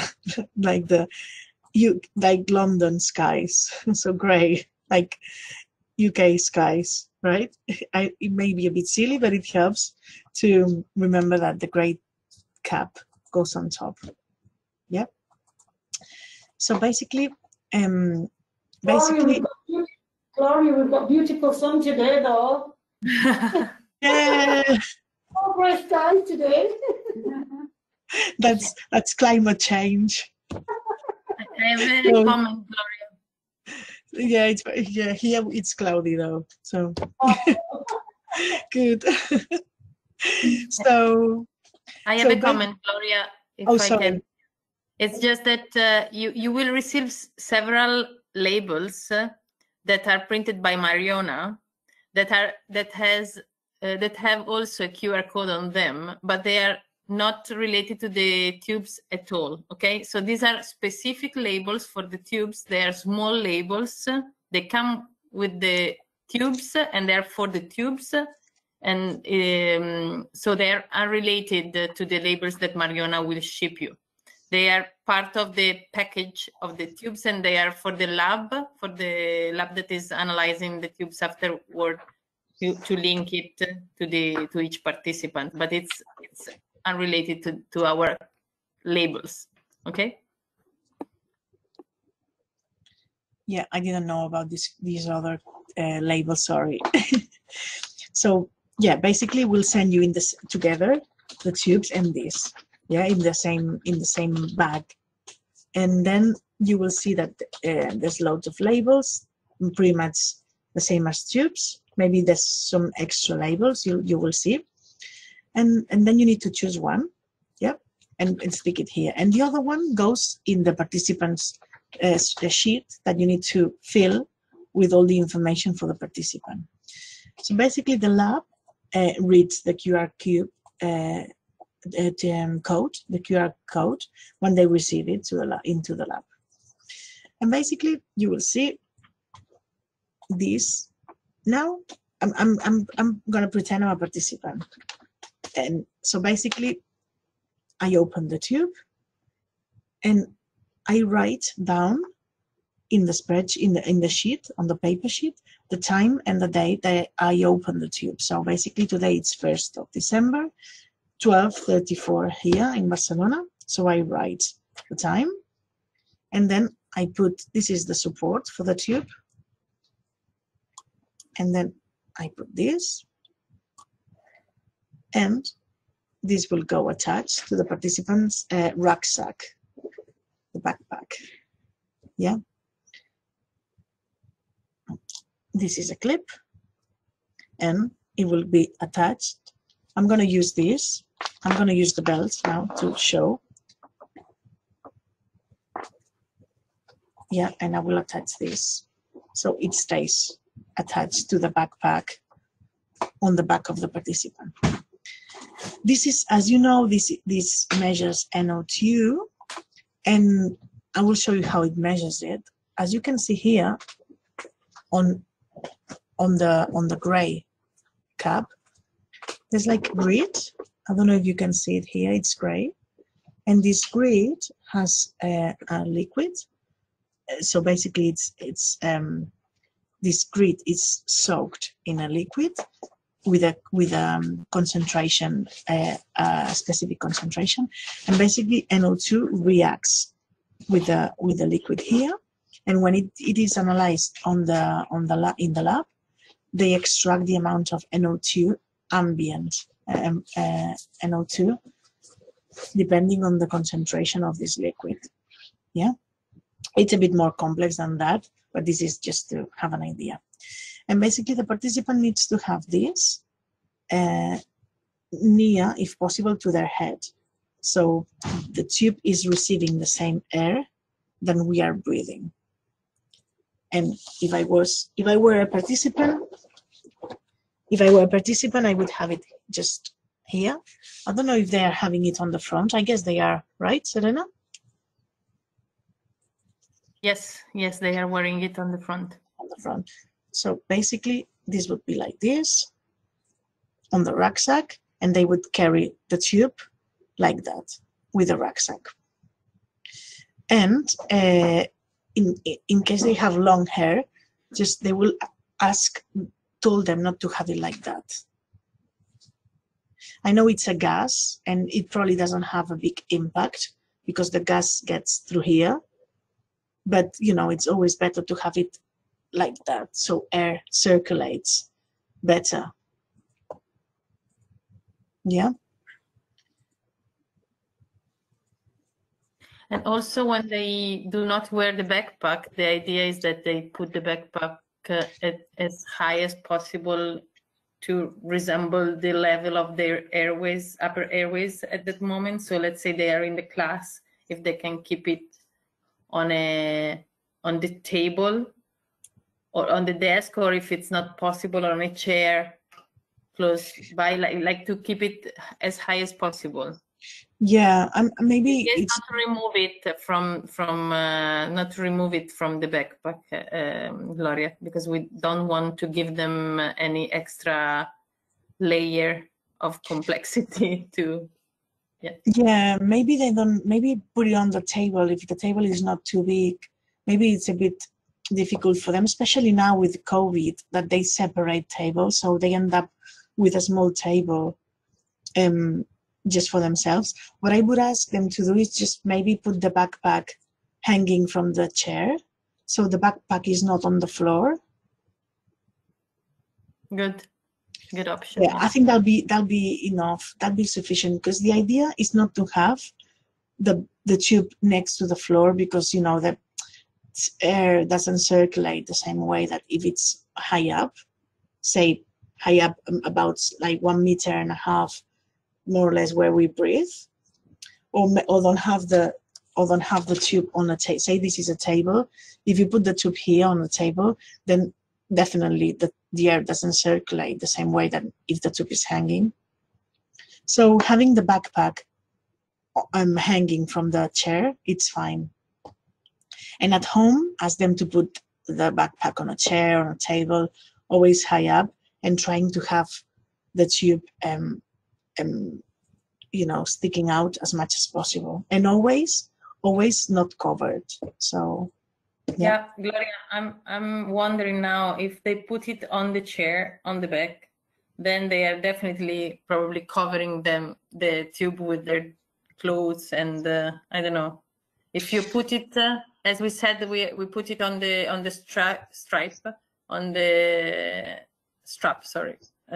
the front, then in the chair would be right close to their back, and I'm not sure if we should ask them to, like, if we should put the tube on the back of the backpack rather than in the front, if we decide to go for this strategy for the school. I don't know. But we have to decide where to put it and keep and be consistent across cohorts. So maybe we can take a decision. I don't know how the other cohorts see this.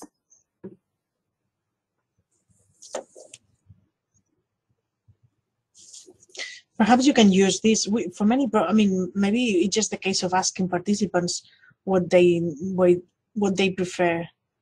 I will show you, and then you can decide. Look, this is because in some projects people don't have a backpack because they are not going to school, and so basically they have this clip and this strap, and they wear it as if it was a necklace, so like that. And they put it on. Oh, sorry, I just got tangled here. So they put it on like this, like if it was a necklace. And they have it on like this all day. Maria, a lot of children in England have lanyards. So is it possible to put it on the lanyard that they've got around the neck? Yeah, this is like a lanyard, really. Similar to what you're wearing now. It'd be very similar to that. Yeah, this is like a lanyard, but we did that. So that we can attach it to the lanyards. I mean, but they have to wear it on all day. And I was just thinking, Serena, as you were commenting on that, is that maybe if they drop the backpack at home and they go playing somewhere outside home, maybe they forget the tube. But if they have this on, they will have it with them all day. I don't know. Are Silvia and Nuria connected? Yeah, Silvia, Nuria, ¿qué opináis vosotros de que los niños lleven el tubo colgando del cuello, como ha enseñado ahora la Gloria, en vez que llevarlo colgando de la mochila? Que creo que puede ser una opción personal, ¿no? Se les puede preguntar. Hay algunos que, la mayoría llevan también sudaderas con capucha. Aquí cuando nos vienen a visitar normalmente no llevan la mochila.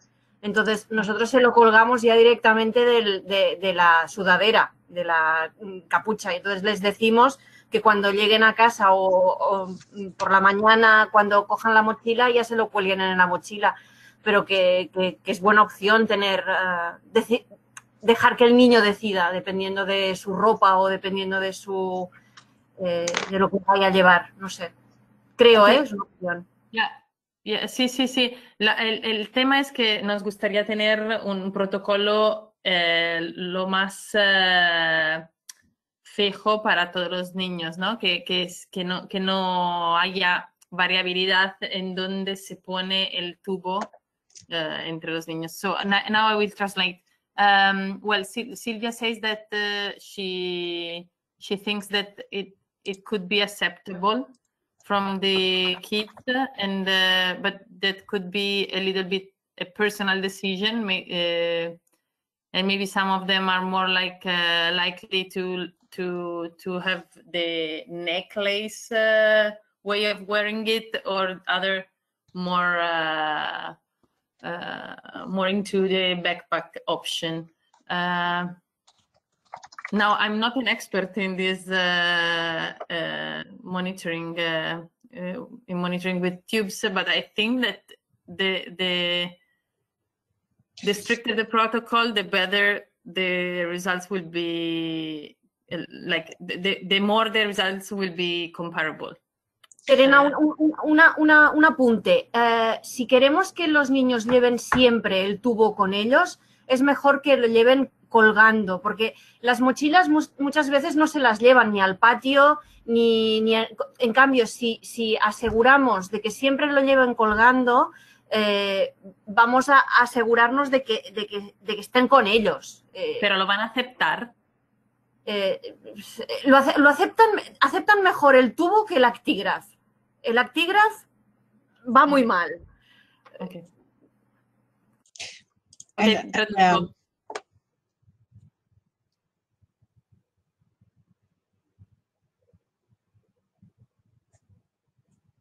Sí, traduce, Serena, sí.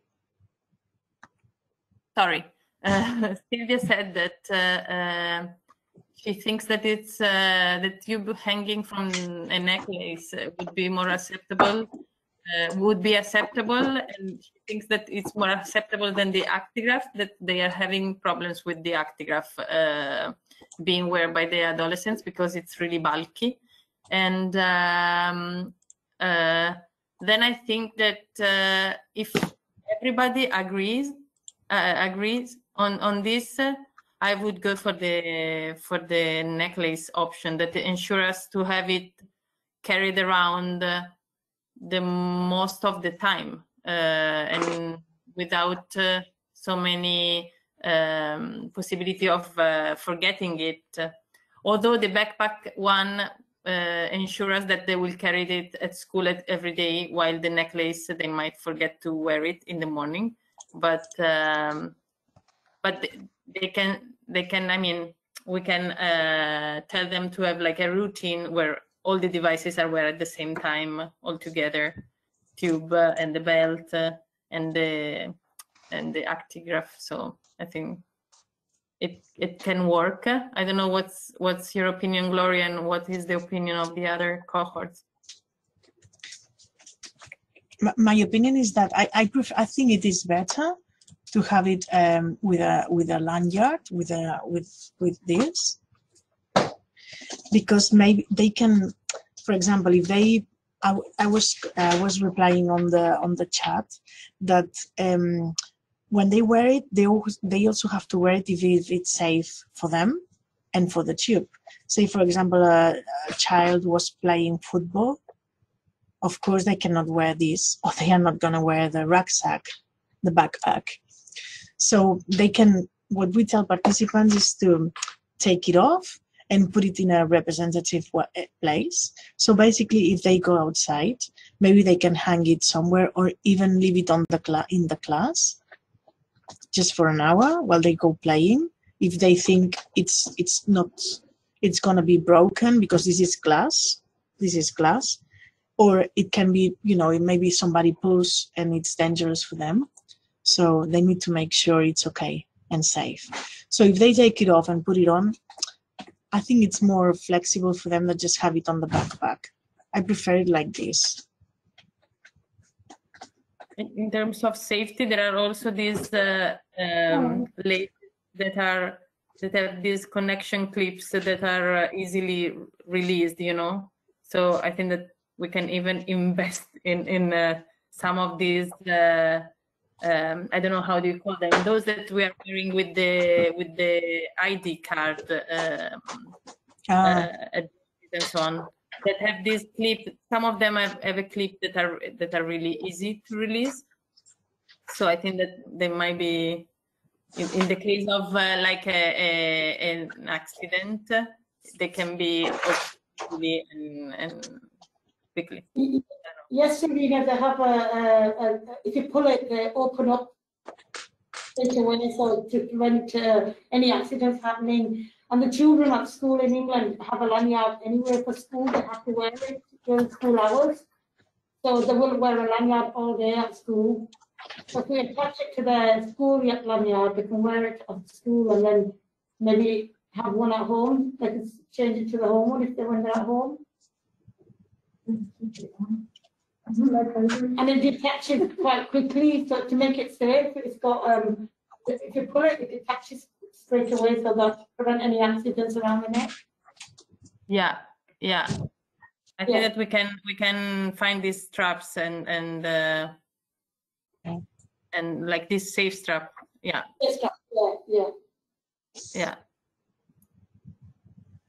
I don't know what. Yeah, I think that MOBA agrees. And I don't know if Rhea Kanke then have any opinion on this, or they agree with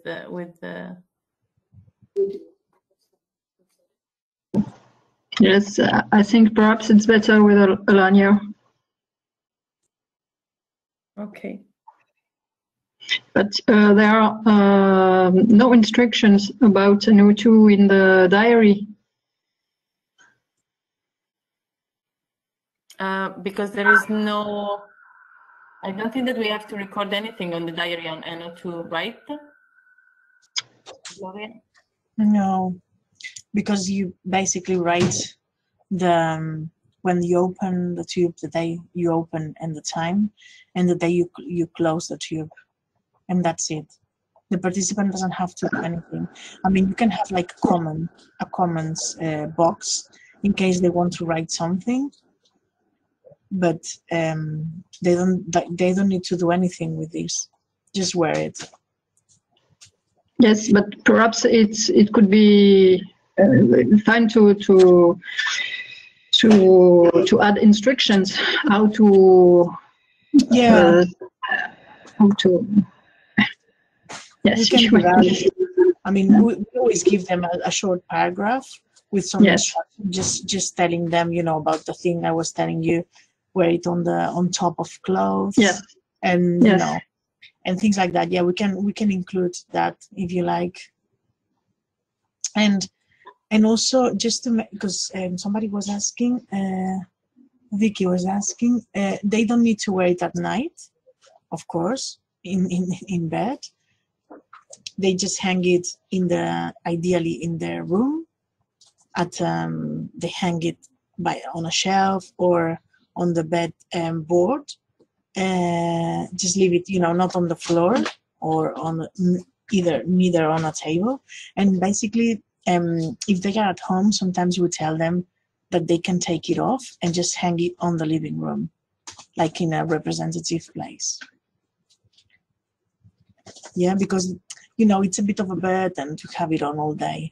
And sometimes you get home, if you are studying, say, the adolescents go into their room and they study, they do homework, they can take it off and hang it next to them. It's okay. Yeah, so as long as they wear it pretty much all day, they have it with them many hours, that'll be fine. Okay, great, thanks. Yeah, and of course, this cannot get wet. Well, you probably imagine that.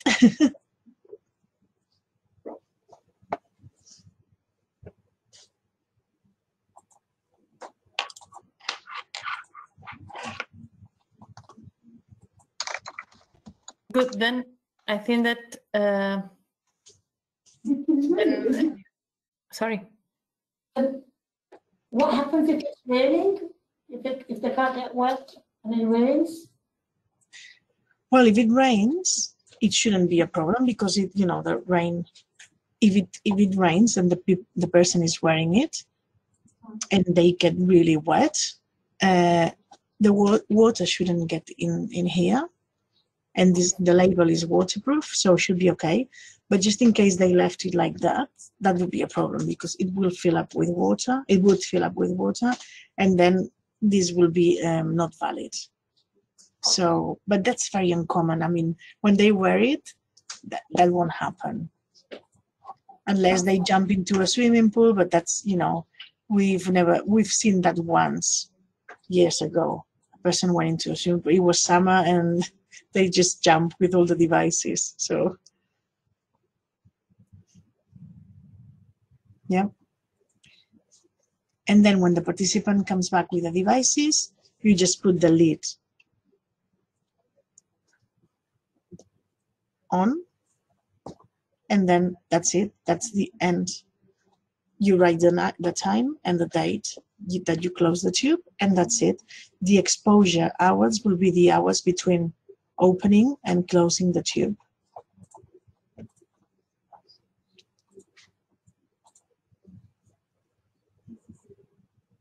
Yeah.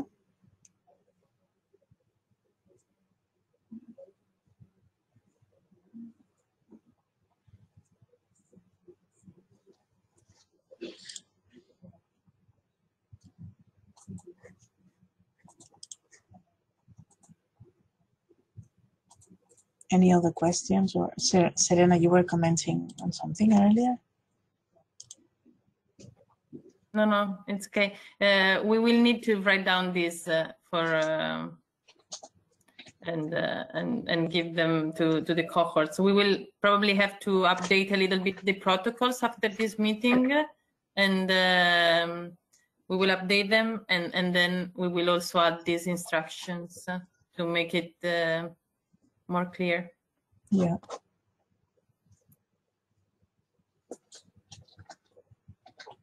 And also maybe a picture, yeah, on how to wear it, and because we will have to update because in the SOP right now it says that it goes in the backpack, so we will update it. And okay. Yeah.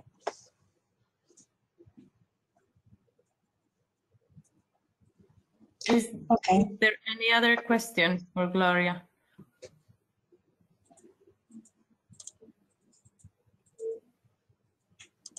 Then I think that we can finish the first part of the workshop. Now we have like a discussion section. Can I just ask? We've got these watches in the pack as well. Are we going to discuss the watches at some point? The inactive watches? Sorry, Dagmar, it's really hard to me to hear you. I don't know. Can you repeat? The watch.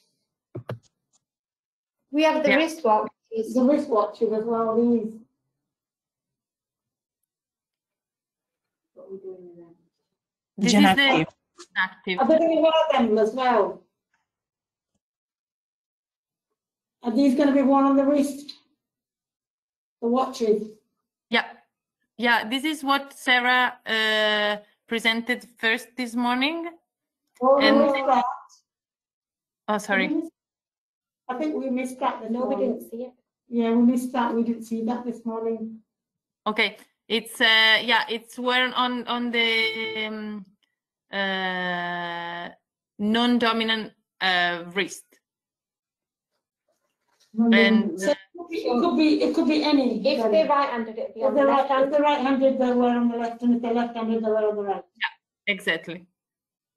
Any particular way, or I don't know if Sarah is still connected because I'm not super expert on this. I don't think she's connected anymore. she looks as though she is, but I don't know if she's. Yeah, but she might be. Okay. I think that, yeah, we have to. Okay, Sarah is You need- here. A los niños les molesta menos si los botones dorados quedan en la parte de arriba. No sé si es esto lo que pregunta, creo que sí. Pero va mejor que los botones queden fuera de la muñeca, porque cuando hacen el juego de la muñeca a los niños les molesta. So if I understood correctly, Sylvia said that the kids like it better when the gold buttons, the golden parts, are facing the hand. Es cuando lo tienen que llevar con los botones dorados que miran hacia la mano, ¿no, Silvia? O hacia el brazo. Al revés, sí, hacia el brazo, porque así cuando hacen el movimiento que hacen algo no les molesta. Okay, sorry. So it's the other way around. It's better to they are more comfortable if they wear it with the golden buttons facing upward. Okay, toward the arms. The arms. So do they wear this all week as well with everything else? But Sarah says that the golden parts should go toward the elbow. So it's okay, yeah. You essentially put it on like a regular watch. We cannot hear Sarah. She has microphone problems. So, Yeah. but she's replying. So yeah, you wear it as a watch. Well, it's a watch. And then what happens at the end? Do we do the same thing? We sort of download everything like the Actigraph, or what happens at the end of the week? Can you hear me right now? Yeah, we can. Oh, perfect. Hi, Dagmar. Sorry, I had microphone problems. So you actually use a different software, the GenActive software, to download the data. But I would say it's a bit simpler to use than the Actigraph software or the ActiLife software that you just heard. And the presentation from this morning, Maribel actually just confirmed that everything is recorded. So we make sure that you will receive the link. And if you have any questions about the GenActive Watch, if there is any confusion, feel free to email me and we can set up a separate call, no problem. That's brilliant, thank you. Yeah, that'd be great, thank you. Nice to know that everything was recorded this morning, because it looked like at some point that there was like a problem with the.